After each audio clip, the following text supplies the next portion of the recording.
Okay, so we are going to start with the most basic part of sewing, which is the sewing machine. So all machines are pretty much standardized. I prefer antique machines because I like the feel of how they sew better than the Singer Simple. But even though this looks different, it is essentially the same thing as what you have. All machines, you have somewhere to put um, your thread. And then all machines will, your machine has like a hook right here. So you'll thread it through there. All machines have this thread tension. And here you can see this is your thread tension dial. If nothing is wrong with your machine, don't mess with this as much as possible. There are reasons why you would, but just starting out, there's no reason for you to mess with a thread tension. So this controls how tight it holds the thread here. So you will take your thread, you will thread it through wherever tension is on your machine. All machines do the same thing. So the thread goes down to some sort of hook. It goes up to the arm, thread it through there, and then it comes down. Now on this machine, I have a hook here that I thread it through. I have a hook here that I thread it through. I cannot remember how the Singer Simple threads through. And then it will go down and go through the eye. Your thread should always be towards the left, usually towards the back like that. So some other basic parts of the machine. So this machine can do 1, 2, 3, 4, 5 stitches. Your machine has a big dial where you control the type of stitch. You also control the left-right configuration of the needle. So I'll show you where that is on this machine. So this says needle position. And so right now it's in the center, but I can make it go towards the left. Let's do that. Make it go towards the left. And then I can make it go towards the right. And the reason why you would ever need to use this is if you're trying to do something on the edge. The reason why I mostly use this is for zippers or anything like that. My foot, the presser foot here, that's what this is super narrow. So I don't really need a zipper foot. The Singer Simple comes with a zipper foot. And I would highly suggest you watch a video of the manufacturer's video of how to use your machine. So down here, so back to this. Down here, this is stitch width. This mainly is what you use for your zigzag. So it's how wide your zigzag is. That's pretty much the only reason I've ever used it. So my machine has, so you have the off position. I can make this machine go a little bit slower, or I can make it go a little bit faster. And down here, so what's cool about this machine is this is your buttonholer. So you have the different positions of telling the machine how to do your buttonholes. So each section of the buttonhole, you have to manually do that. With the Singer Simple, it has a buttonholer foot. It does it automatically. Pretty much just push the pedal and go. It's no big deal. So this is stitch control. So this is really cool. I didn't know this for a really long time. So right now I'm at 9, and basically what that means is it is going to stitch 9 stitches per inch. So I've come to like 9. 6 is the largest if this one goes. It also goes all the way down to 20 and a little beyond. And also this is, you have to put the machine in this mode so it turns on the buttonholer. So that's what all this is. Get back to 9. And every machine will have a way to backstitch. Mine's right here, it says reverse. You just push it down. I believe yours is in this general area somewhere. Okay, so the next thing is going to be the bobbin. So this is your bobbin case. Yours is also top loading. Some machines, you load it this way. It's like a little door and you pull your bobbin out this way. But our machines are top loaders. So you just, mine slides, yours just pops open. And then you have your bobbin.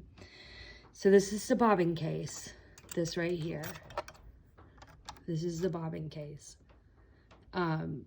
You will hear, if you research sewing machine videos, they might talk about the bobbin case, and that's what this is. So the way you load your thread is when you have your bobbin, you put it in here. You have the thread, you want it going out this way, okay? So you put your bobbin in, you want your thread going this way, okay? You don't want it going back this way, you want it coming out this way. So then you're going to take your thread, and then you will put it through, you will put it behind that little notch, around and through that notch. It is the exact same on your machine. And then I think your machine has some arrows, and you can take the thread and you just kind of like wrap it around. It also has a razor right here on the Singer Simple. It will cut your thread. You push the little thing back through, or the little door closed again, and you are ready to sew. This machine and other older machines, you actually have to pull the needle down and back up, and then you'll pull both of your threads out. And that's how you get it started and ready to sew. So on this machine, so how you wind the bobbin is you take your thread and you wrap it around this way, around that guy, and your bobbin will be in here, and you'll wind it, the thread around. I think your machine is the same. It has a very similar piece. Yours, you just pop it in and push the pedal, and it will wind the bobbin while disengaging the needle. So your needle's not going to go up and down. This machine, I actually have to turn this, and it disengages the needle. Should something ever happen that you push this and your machine doesn't disengage the needle and you cannot figure out why, and you don't want to take it to the shop because you're in the middle of a project, just take your needle out and wind the bobbin. And when you're done, put the needle back in. It's not great for the machine, but as long as your needle's not in there, it's not going to break it. So all machines also have a way for you to take out the needle. And it is almost always on your right hand side here. So on this machine, you just loosen this and the needle will just slide right out. All needles are concaved on one side and flat on the other. You always put the flat side in the back and the concaved or the round side towards the front. Also on the back of the flat side of that needle, if you look really closely in light, you will see the size of the needle. So if you ever have to rebuy more needles, you just go find that size. Also, another thing your machine can do is you can change the foot. I believe yours is just a little lever, mine's a screw, and you just twist it, this pops out, and you just pull it out. You put the new presser foot right underneath it, right? And then you lower your presser foot and it magically just grabs it. And so that is how you would change a foot. And in the back, you have a lever like this. Most machines also too, they have a way you can make the plate smaller. Mine goes down, yours slides out. And it also has a little container in there that if nothing's happened to it, I left all the attachments and accessories in that little box that's inside the piece you pull out. And yeah, so just always remember that your machine will go as fast or as slow as you want it to. Just be careful how fast you push it. So real quick before we go, so the reverse, the back stitch or the back tack, as you'll hear it called, you only need to go, like you sew forward about 6 or 7, 8 stitches, and then you'll stop, take your foot off the pedal, engage this, hold it down, and then the machine will go backwards. So it will bring the fabric back towards you.